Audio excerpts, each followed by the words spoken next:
इस वक्त की बड़ी खबर झांसी से आ रही है। आपको बता दें, यह मामला बेसिक शिक्षा कार्यालय झांसी का है। बेसिक शिक्षा कार्यालय में तैनात कनिष्ठ लिपि के पद पर रामाशंकर ने निलंबित चल रही एक अध्यापिका को फोन कर कहा कि यदि आपको अपनी नौकरी पर पुनः बहाल होना है तो आपको 1.5 लाख रुपए देने होंगे। 50,000 रुपए पहले लगेंगे, बहाल होने के बाद 1 लाख रुपए बाद में देने होंगे। इस संबंध में निलंबित चल रही अध्यापिका ने अपने परिवारजनों को बताया। तब इस मामले को लेकर राकेश पाठक ने प्रार्थना पत्र के माध्यम से एंटी करप्शन टीम झांसी को अवगत कराया। तब एंटी करप्शन टीम ने बेसिक शिक्षक कार्यालय में तैनात कनिष्ठ लिपिक को medical college Jhansi gate number 3 पर रंगे हाथों पकड़कर गिरफ्तार कर लिया और कनिष्ठ लिपिक के ऊपर थाना सदर बाजार में सुसंगत धाराओं में अभियोग पंजीकृत करते हुए विधिक कार्रवाई की गई। शैलेंद्र धमेनिया के साथ नरेंद्र कुमार की रिपोर्ट। रोल क्या नाम है आपका? राकेश कुमार पाठक। पाठक जी, क्या मसला था, किस तरीके से आपको परेशान कर रहे थे? एक्चुअली मेरी मैडम इंचार्ज हेड थी, मतलब स्कूल की। वहाँ पर प्रधान के साथ मतलब डिस्प्यूट चल रहा था उनको कि उसे पैसे चाहिए, देती नहीं थी। उसको पूरा मत चाहिए जितना स्कूल का था। उसने एमडीएम के चेकों पे भी मतलब 2.5 साल बाद साइन करवाया था डीपीआरओ साहब, जब नीलम यादव जी थी यहाँ पर, तो उनको केस पूरा पता था। वो हटी हैं और ये प्रधान जी 30-40 लोगों को ले जाके नए बीएसए के सामने प्रदर्शन कर दिया। उन्होंने स्पष्टीकरण का लेटर मांगा।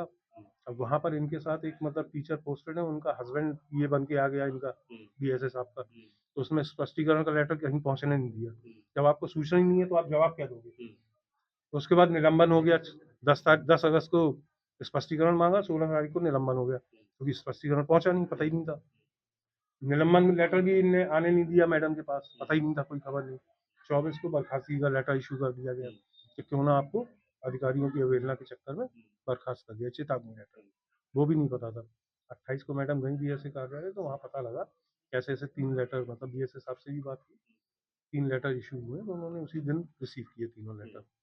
उसके बाद उनकी ज्वाइनिंग वहाँ पर हो गई, मतलब अटैच कर दिया मॉड जा रही थी वहाँ पर भी, मतलब ये हो गया कि अटेंडेंस मैडम की सस्पेंड, आदमी तो जाता है, साइन करता है और चला आता है, हफ्ते में एक बार जाए, इकट्ठे कराता है।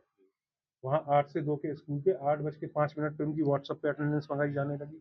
दोपहर में 2 टीचर चेक करने आने लगे वहाँ, मैडम है कि नहीं, पढ़ा रही कि नहीं पढ़ा रही। और इसके अलावा वहाँ के प्रिंसिपल के पास फ़ोन आते थे कि हम आपके ऊपर कार्रवाई करेंगे अगर मैडम स्कूल नहीं आई तो।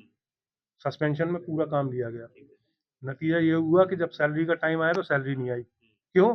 कि कहीं आप और नौकरी कर रही हैं, इसका आप एफिडेविट दीजिए। यानी आप चेक करवा रहे, व्हाट्सएप पे अटेंडेंस मंगवा रहे, 2 टीचर चेक करने आ रहे हैं, उसके बाद आपको एफिडेविट चाहिए कि आप कहीं और नौकरी नहीं कर रहे। जब वो एफिडेविट दिया, 3 महीने मतलब 4 महीने हो गए सस्पेंशन के, तब 2 महीने की मतलब सैलरी मिली, 1 महीने की नहीं। सैलरी भी क्या, वो तो कट के आती है। मतलब फिर क्या हुआ? उसके बाद फिर री ऑफर आने लगा कि भाई आपकी बहाली होनी है और स्कूल आपका मनचाहा मिलेगा, ये और वो, और आप 1.5 लाख रुपए दो। तो ये कार्यकर्ता थे, 50 अभी दिए थे, एक और देने। कितने कैसे नोट दे? 500 के नोट दिए थे? 500 के नोट गड्डी थी। कहाँ पे लिए इन्होंने? Gate number 3 medical.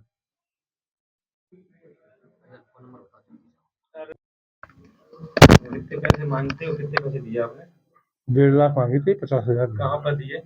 Gate number 3 कौन लेने आया? मेडिकल। एक बात आप बताइए, रमाशंकर सोनकी। ये कौन है वहाँ पर? कनिष्ठ लिपिक है वहाँ पर। आपको किस किस लोगों ने परेशान किया? आप किस किस पे कार्रवाई चाहते हैं? एक तो बीएसए हो गए, बीएसए का जो असिस्टेंट बना हुआ था देवेंद्र, उसकी पत्नी इनके स्कूल में थी, उसको चार्ज दिन वाले के चक्कर में उसने तरह तरह के बीएसए के कान भरे, उन्होंने बिना जांच किए, बिना सुने उनके ऊपर कार्रवाई की है। कौन कौन इन्वॉल्व है? देवेंद्र इन्वॉल्व है इसमें, प्रधान उस गांव का इन्वॉल्व है। और प्रधान की तो ये स्थिति है कि उस मैडम ने जितने स्पष्टीकरण दिए हैं वो सारे प्रधान के मोबाइल पे। कौन है प्रधान? राजीव अहिरवार है वहाँ पर, पचरगढ़ का प्रधान। 1 लाख रुपए बताया कि कब देने थे आपको? ये ज्वाइनिंग करने के बाद। कितने दिन में ज्वाइनिंग दिला रहे थे? अब तो सुना है कि कहीं मतलब पोस्टिंग कर दी है बघेरा गांव में, तो वहाँ पर वैसे जो उन्होंने 1.5 लाख मांगे थे, ज्वाइनिंग कितने दिन में दिला रहे थे पैसे देने? बस जैसे ही ये पैसे दिए, अब अभी आदेश मिला नहीं है, अब 1-2 दिन में आदेश मिल जाएगा। बाकी पैसे बाद में देने थे? बाकी ज्वाइनिंग के बाद देने थे। आप किस किस पे कार्रवाई चाहते हैं? शिक्षा विभाग को शिक्षा विभाग रहने दिया जाए, राजनीति का जो अखाड़ा बना हुआ है इसको समाप्त किया जाए। क्या लगता है कि लगातार शिक्षा विभाग के ही बाबू ज्यादातर इनमें इन्वॉल्व रहते हैं? पहले भी कई बार शिक्षा विभाग के लोग पकड़े गए हैं, ऐसे में क्या है? शिक्षा विभाग में आज की डेट में अगर आप छुट्टी भी लेना चाहते हैं तो उसमें भी आपको पैसे लगते हैं आपके, आप समझ रहे हैं।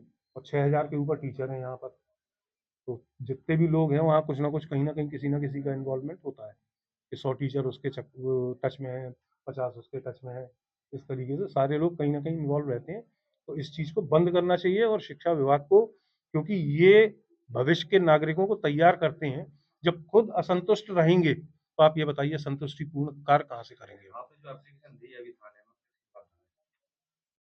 अभी तो ये रिश्वत देने के खिलाफ दी थी। अच्छा, ये देवेंद्र जो है, जो बनाया वहाँ का विधायक, ये सरकारी मुलाजिम है या प्राइवेट प्राइवेट? नहीं, सरकारी मुलाजिम है, लेकिन अपनी बीवी के फेवर में काम कर रहा है बिना सोचे कि वो क्या कर रहा है। गुप्त सूचनाएं जो ऑफिस की हैं वो तक प्रधान के मोबाइल पे पाई जा रही हैं। सर एक कोई बाबू पकड़ा गया है रिश्वत देते हुए, क्या है पूरा मामला, कहाँ से पकड़ा गया था? आज एंटी करप्शन द्वारा बेसिक शिक्षा कार्यालय में तैनात कनिष्ठ लिपिक रमाशंकर सोनकिया, जो कि किसी एक अध्यापिका को जो निलंबित चल रही थी उनसे 1.5 लाख रुपए में सौदा तय किया कि हम आपको बहाल करा देंगे और 50,000 रुपये पहले दे दो और बहाल होने के बाद 1 लाख रुपया दे देना। एंटी करप्शन शिकायतकर्ता श्री राकेश पाठक जी ने एंटी करप्शन से संपर्क किया और उन्होंने ट्रैप करके उनको 50,000 रुपये देते हुए मेडिकल गेट नंबर 3 से अरेस्ट किया है रंगे हाथों, और थाना सदर बाजार में एफआईआर सुसंगत धाराओं में पंजीकृत किया जा रहा है। आवश्यक विधिक कार्रवाई की जा रही है। बीपी न्यूज, खबर सिर्फ सच की।